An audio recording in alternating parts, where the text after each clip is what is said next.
रात नहीं ख्वाब बदलता है, रात नहीं ख्वाब बदलता है, मंजिल नहीं कारवा बदलता है। जज्बा रखो जीतने का, क्योंकि किस्मत बदले ना बदले पर वक्त ज़रूर बदलता है। इन्हीं पंक्तियों के साथ में मैं एसपी ठाकुर आप सभी का हार्दिक वंदन करता हूँ। दोस्तों, आज वीडियो में बात करेंगे ओलंपिक से संबंधित सभी ऐतिहासिक तथ्यों पर चर्चा करेंगे। ये आपका ओलंपिक से संबंधित भाग 1 है। भाग 2 में मैं आपको ओलंपिक जो 33वें ओलंपिक चल रहे हैं करंट से लेकर आऊँगा। इसमें बात करेंगे ओलंपिक ऐतिहासिक पृष्ठभूमि पर। तो चलिए दोस्तों, वीडियो शुरू करते हैं। प्रथम ओलंपिक। तो प्रथम ओलंपिक खेलों का आयोजन कब किया गया था? तो 776 ईसा पूर्व में किया गया था। कहाँ पर किया गया था? तो ओलंपस पर्वत एथेंस ग्रीस में सबसे पहले 1776 में ओलंपिक खेलों का आयोजन किया गया था। ये तो ऐतिहासिक पृष्ठभूमि में है। अगर बात करें कि प्रथम आधुनिक ओलंपिक खेलों का आयोजन कब किया गया था, तो 1896 से आधुनिक ओलंपिक खेलों की शुरुआत होती है। और वहीं पर जहां पर सबसे पहले ओलंपिक खेलों का आयोजन किया गया था, कहां पर? एथेंस ग्रीस में। अब बात करें कि जो ओलंपिक खेलों का आयोजन है उसका नियंत्रण कौन करती है? तो जो अंतर्राष्ट्रीय ओलंपिक कमेटी है, IOC, जिसकी स्थापना 23 जून 1894 को की गई थी। तो ये याद रखोगे कि अंतर्राष्ट्रीय ओलंपिक कमेटी की स्थापना कब की गई थी? तो 23 जून 1894 को की गई थी। जो इसके संस्थापक हैं वह कौन है? तो बैरो पीरे द कुबर्टिन, इनके द्वारा अंतर्राष्ट्रीय ओलंपिक कमेटी की स्थापना की गई थी, जो कि क्या थे? एक फ्रांसीसी शिक्षक थे। अगर बात करें जो अंतर्राष्ट्रीय ओलंपिक कमेटी है IOC, इसका मुख्यालय कहाँ पर है? मुख्यालय लुसाने स्विट्जरलैंड में है। इसके जो वर्तमान अध्यक्ष हैं, अभी वर्तमान में अध्यक्ष कौन है? तो थॉमस बाक हैं, जो जर्मनी के हैं। वह अभी प्रेजेंट में क्या है? अंतर्राष्ट्रीय ओलंपिक कमेटी के अध्यक्ष हैं। अगर बात करें कि IOC में, इंटरनेशनल ओलंपिक कमेटी में नियुक्त होने वाली पहली भारतीय महिला कौन है? तो नीता अंबानी है, जो IOC में पहली बार अध्यक्ष के पद तक पहुंची हैं। इसके बाद बात करें कि इसकी भारत में भी शाखा है जो ओलंपिक खेलों को आयोजन के लिए समर्थन करती है, बढ़ावा देती है, भारतीय ओलंपिक समिति, जिसके लिए क्या कहते हैं? भारतीय ओलंपिक एसोसिएशन, IOA, जिसकी स्थापना कब की गई थी? तो 1927 में इसकी स्थापना की गई थी। मुख्यालय कहाँ पर है? तो मुख्यालय इसका दिल्ली में है। और जो इसके प्रथम अध्यक्ष हुए थे, किसके?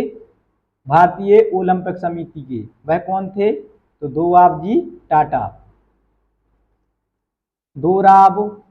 टाटा भारतीय ओलंपिक समिति के पहले अध्यक्ष थे। अगर बात करें कि वर्तमान में अभी कौन अध्यक्ष है, तो नरेंद्र बत्रा अभी प्रेजेंट में भारतीय ओलंपिक समिति के अध्यक्ष हैं। अब बात करते हैं इसके ओलंपिक के संदर्भ में प्रमुख ऐतिहासिक तथ्यों पर। तो दोस्तों, वीडियो को ध्यान से देखिएगा। और अगर आप इसके नोट्स लेना चाहते हो तो ये हमारा व्हाट्सएप नंबर है 6265 439090। इस पर आप मैसेज कर देना, तो मैं आपको PDF सेंड कर दूंगा। जो आधुनिक ओलंपिक खेलों के जनक हैं वह कौन हैं? तो जिन्होंने ओलंपिक समिति की स्थापना की थी, बैरो पीरे द कुबर्टिन, जो कि एक फ्रांसीसी शिक्षक थे। यही आधुनिक खेलों के जनक माने जाते हैं। जो ओलंपिक का आदर्श वाक्य है वह क्या है? तो सीटियस, अल्टीसियस, फोर्टियस और कंप्यूनेटर, मतलब कि फास्टर, हाइयर और स्ट्रोंगर। सीटीएस का मतलब होता है तीव्र गति से, अल्टीएस का मतलब होता है और ऊंचा, और फोर्टियस का मतलब क्या होता है? और मजबूती से। जो कंप्यूटर जोड़ा गया है यह जुलाई 2021 में जोड़ा गया था, टूगेदर यानी कि एक साथ। तो ओलंपिक का जो आदर्श वाक्य वह क्या है? सीटीएस, अल्टीसीएस, फोर्टियस और कम्यूनिटर। जो ओलंपिक ध्वज है इसे कब बनाया गया था? तो कुबर्टिन के सुझाव पर 1914 में बनाया गया था, जिसमें कितने रंग हैं? 5 रंग हैं। कौन कौन से? नीले, काले, हरे, लाल तथा पीले रंग के कितने छल्ले हैं? 5 छल्ले हैं, यानी कि रंग हैं जो 6 महाद्वीपों का प्रतिनिधित्व करते हैं। तो याद रखोगे कि जो ओलंपिक ध्वज है उसमें कितने रंग हैं? तो 5 रंग हैं। कौन कौन से? नीले कलर का, काले, हरे, लाल तथा पीले रंग का। अब जानते हैं कि कौन सा कलर, कौन सा रंग किस महाद्वीप का प्रतिनिधित्व करता है। तो देखते हैं सबसे पहले नीला रंग। जो नीला रंग है ओलंपिक ध्वज में वह यूरोप को दर्शाता है। लाल रंग अमेरिका, अमेरिका में उत्तर अमेरिका तथा दक्षिण अमेरिका दोनों महाद्वीपों को दर्शाता है। जो पीला रंग है वह एशिया महाद्वीप को दर्शाता है। जो काला रंग है वह अफ्रीका महाद्वीप को दर्शाता है और जो हरा रंग का छल्ला है वह ऑस्ट्रेलिया महाद्वीप को दर्शाता है। ये तो बात की ओलंपिक ध्वज की, इसे 1914 में कुबर्टिन के सुझाव पर बनाया गया था, लेकिन इसको ओलंपिक खेलों में कब पहराया गया था? तो सर्वप्रथम 1920 में एंटवर्प जो कि बेल्जियम का एक शहर है, यहाँ पर 1920 में ओलंपिक खेलों का आयोजन किया जाता है और यहीं पर सर्वप्रथम ओलंपिक ध्वज को फहराया जाता है। तो याद रखोगे कि ओलंपिक ध्वज को सर्वप्रथम कब अपनाया गया था? तो 1920 में अपनाया गया था। और इसको बनाया कब गया था? तो 1914 में कुबर्टिन के सुझाव पर बनाया गया था। ओलंपिक में पहली बार महिलाओं का प्रवेश कब हुआ था? तो पहली बार एथेंस फ्रांस में हुए थे, ग्रीस में। तो वहाँ पर महिलाओं को प्रवेश नहीं दिया गया था। जो दूसरा ओलंपिक हुआ था पेरिस ओलंपिक, पेरिस किसकी राजधानी है? फ्रांस की राजधानी है। जो अभी 33वें ओलंपिक चल रहे हैं ना 2024 में, वह कहाँ पर हो रहे हैं? पेरिस फ्रांस में ही हो रहे हैं। तो जो पेरिस ओलंपिक हुआ था 1900 में, इसमें सर्वप्रथम महिलाओं को प्रवेश दिया गया था। पेरिस ओलंपिक में 1900 में ही पहली और आखिरी बार क्रिकेट को शामिल किया गया था। अब तक ओलंपिक के इतिहास में क्रिकेट को सिर्फ एक बार ही शामिल किया गया था, वो कब? 1900 के पेरिस ओलंपिक में। इसके बाद अभी हाल ही में 2028 के ओलंपिक में क्रिकेट को दोबारा से शामिल किया गया है, तो ये भी आप याद रखोगे। इसके बाद जो पेरिस ओलंपिक है 1900 में हुआ था, इसमें पहली बार फुटबॉल को शामिल किया गया था। तो यहाँ से प्रश्न निकल कर आता है कि फुटबॉल को ओलंपिक खेलों में कब शामिल किया गया था? तो पेरिस ओलंपिक 1900 में शामिल किया गया था। ओलंपिक में पहली बार मार्च पास्ट का आरंभ कब किया गया था? तो लंदन ओलंपिक आयोजित हुए थे 1908 में। 1908 के लंदन ओलंपिक से मार्च पास्ट का आरंभ किया गया था। ग्रीक दल मतलब कि यूनान द्वारा सर्वप्रथम स्थान पर मार्च करने की परंपरा कब आरंभ की थी? तो एम्स्टर्डम ओलंपिक 1928 से इसकी शुरुआत की गई थी। भारत का ओलंपिक खेलों में सबसे पहले प्रवेश कब हुआ था? तो 1920 के एंटवर्प ओलंपिक। कौन से ओलंपिक? एंटवर्प। एंटवर्प कहाँ का शहर है? बेल्जियम का शहर है। तो एंटवर्प ओलंपिक खेलों में सर्वप्रथम भारत को प्रवेश दिया गया था। ओलंपिक में पहली बार इलेक्ट्रॉनिक घड़ी का आरंभ, तो स्टॉकहोम ओलंपिक 1912 से सर्वप्रथम इलेक्ट्रॉनिक घड़ी का आरंभ किया गया था। ये सभी महत्वपूर्ण तथ्य हैं जो आपको पता रहने चाहिए।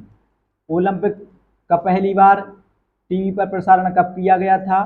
तो बर्लिन, कहाँ की राजधानी है? जर्मनी की। बर्लिन ओलंपिक 1936 से पहली बार टीवी पर प्रसारण किया गया था।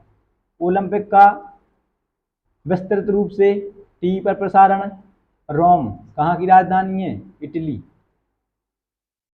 रोम ओलंपिक 1960 से जो ओलंपिक खेलों का विस्तृत रूप से टीवी पर प्रसारण किया गया था। इसके बाद ओलंपिक में मशाल जलाने की परंपरा का आरंभ कब किया गया था? तो एम्स्टर्डम कहाँ की राजधानी है? एम्स्टर्डम नीदरलैंड की राजधानी है। एम्स्टर्डम ओलंपिक 1928 से मशाल जलाने की परंपरा का आरंभ किया गया था। ओलंपिक गांव से मशाल जलाकर मेजबान देश तक ले जाने की परंपरा का आरंभ कब किया गया था? तो बर्लिन ओलंपिक 1936 से किया गया था। ओलंपिक शुभंकर का प्रारंभ मैक्सिको ओलंपिक 1968 से ओलंपिक शुभंकर का आरंभ किया गया था। 3 ओलंपिक आयोजित कराने वाला एकमात्र शहर कौन सा है? तो वह कौन सा है? लंदन है, जिसने 1908, 1948 और 2012 में ओलंपिक आयोजित करवाए थे। ओलंपिक का पहला स्वर्ण पदक विजेता स्वाभाविक सी बात है, ये 1896 से शुरुआत हुई है, तो 1896 में ही जीता होगा। तो जो ट्रिपल जंप में जीता था सर्वप्रथम किसने? जेम्स कोनोली ने, जो कि अमेरिका के थे। कौन? James Connolly. इन्होंने सर्वप्रथम ट्रिपल जंप में गोल्ड मेडल जीता था। पहला ओलंपिक जिसका यूएसए के अनुयायियों ने बहिष्कार किया, मॉस्को ओलंपिक। मॉस्को कहाँ की राजधानी है? रूस की। रूस में ओलंपिक आयोजित किए गए थे 1980 में। इस ओलंपिक का पहली बार यूएसए मतलब कि अमेरिका ने बहिष्कार किया था। इसके बाद वह ओलंपिक जिसे खूनी ओलंपिक कहा जाता है, तो म्यूनिख ओलंपिक 1972 में, जिसको खूनी ओलंपिक की संज्ञा दी जाती है। इसमें कुछ खिलाड़ियों की क्या हो गई थी? डेथ हो गई थी। प्रथम विश्व युद्ध के कारण आयोजित न हो सकने वाला ओलंपिक बर्लिन ओलंपिक, क्योंकि जो प्रथम विश्व युद्ध है वह 1914 से लेके 1919 तक चला था। इसी दौरान 1916 में बर्लिन में ओलंपिक आयोजित करवाने थे, लेकिन विश्व युद्ध चल रहा था। बर्लिन जो कि जर्मनी का प्रमुख शहर है, यहाँ पर प्रथम विश्व युद्ध के कारण यह ओलंपिक आयोजित नहीं किया जा सका था। द्वितीय विश्व युद्ध के कारण आयोजित न हो सकने वाले ओलंपिक, तो 2 ओलंपिक हैं। एक हेलसिंकी ओलंपिक जो 1940 में आयोजित होना था, और दूसरा लंदन ओलंपिक जो 1944 में आयोजित होना था। जो द्वितीय विश्व युद्ध है वह 1939 से लेके 1945 तक चला था। तो इसी दौरान यह 2 ओलंपिक होने थे, लेकिन द्वितीय विश्व युद्ध चल रहा था, जिसके कारण यह ओलंपिक आयोजित नहीं कराए जा सके थे। इसके बाद जान लेते हैं जो माइकल फेल्प्स हैं अमेरिका के। कौन? Michael Phelps. इनको सर्वकालिक महानतम ओलंपियन का दर्जा दिया गया है। तो सर्वकालिक महानतम ओलंपियन का दर्जा किसके लिए दिया गया है? माइकल फेल्प्स के लिए दिया गया है, जो कि कहाँ से थे? अमेरिका से थे। इन्हें गोल्डन शार्क के नाम से जाना जाता है। तो गोल्डन शार्क के नाम से किसे जाना जाता है? माइकल फेल्प्स के लिए जाना जाता है, जो किस देश से थे? अमेरिका से थे। ओलंपिक के इतिहास में ये सर्वाधिक व्यक्तिगत पदक जीतने वाले खिलाड़ी हैं। तो ओलंपिक के इतिहास में सर्वाधिक व्यक्तिगत पदक जीतने वाले खिलाड़ी कौन हैं? गोल्डन शार्क के नाम से जाने वाले माइकल फेल्प्स। कुल पदक इन्होंने 2004 से लेके 2016 के बीच में तैराकी में कुल 28 पदक जीते हैं, जिसमें से 23 स्वर्ण पदक, 3 रजत और 2 कांस्य शामिल हैं।